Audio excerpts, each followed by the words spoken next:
So let's talk about casing. Casing leather. That's the first thing you should learn when you're starting to work with leather. Because honestly, if you can't case the leather, you can't work with it correctly. You can't bevel it, you can't stamp it, you can't carve it. The leather just doesn't act right. And it took me a while to figure that out. So, to case leather, before you case it, you should get some blue tape and back your leather. Tape it down, and what that does is that keeps the leather from stretching as you're stamping or beveling the leather. You just it'll stretch out of shape, and then you'll have to do something else to save it. So back your leather. This piece, this portfolio cover, which is backed, this piece was dipped in a sink.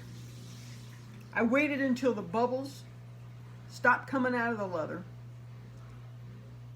and then I stuck it in a plastic bag. Now, it's been in a plastic bag for about a week. It's a little longer than I normally case my leather, but I'm having thumb issues, arthritis in my thumb, and right now I can't pick up a tool to tool or carve this thing. So I pulled it out just to show you guys.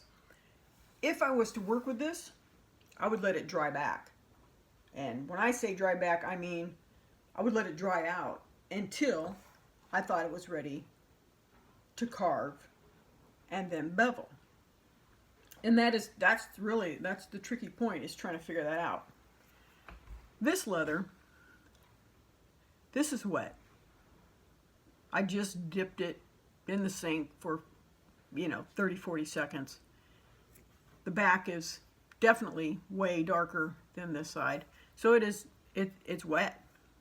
It's not ready to be worked with. And if you can see the stamping, there's no burnish effect, and it's just lacks a little bit of detail in there, and so definitely too wet to do anything with. As we move down towards the drier side, you can start to see the stamping and the leather dry out. So as I'm stamping this, this is wet stamped, this is wet stamped, this is starting to get where it should be, this is definitely where it should be, and so on and so forth. Okay, the rest of this piece of leather is ready to carve or bevel or start to stamp on. It's getting towards the dry side because it's been sitting out for a minute, but as you can see, the leather is starting to go dry. This is semi-damp. You can see the coloration, the difference in the color. This is where you want your leather. Not this. Not wet and sort of dry. You want it damp and starting to dry back. So it should be heading back towards its original color before you work with it. And this is the trick, keeping it in this kind of sweet zone. If you can see, this is a carved line right here. That brownness in that line, that's the burnishing effect that you're looking for when you case your leather and let it dry back. When you stamp your stamps, you want it to have a little bit of burnishing effect. It's really hard to see in those stamp lines, but those stamp lines, they're burnished. And that's what we're looking for when we work with leather. What else can I tell you?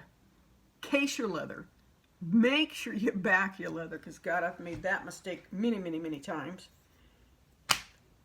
Now, when you carve your leather, same thing, right? You should have that damp, almost dryness. You can feel it. It's damp and cool to the touch. When you carve a line, and that thing closes right back up on you, that's because your leather's too wet. When you carve a line and it just opens up a little bit and it stays open, that's a properly cased piece of leather. Okay, hopefully this information has helped you. If you need to ask a question, don't hesitate and I'll try to get you an answer. For more information on casing and carving and working with leather, try going to Don Gonzalez's Saddlery. He does an excellent job of teaching leatherworking on his YouTube page. Have a great day. Be safe. Stay well.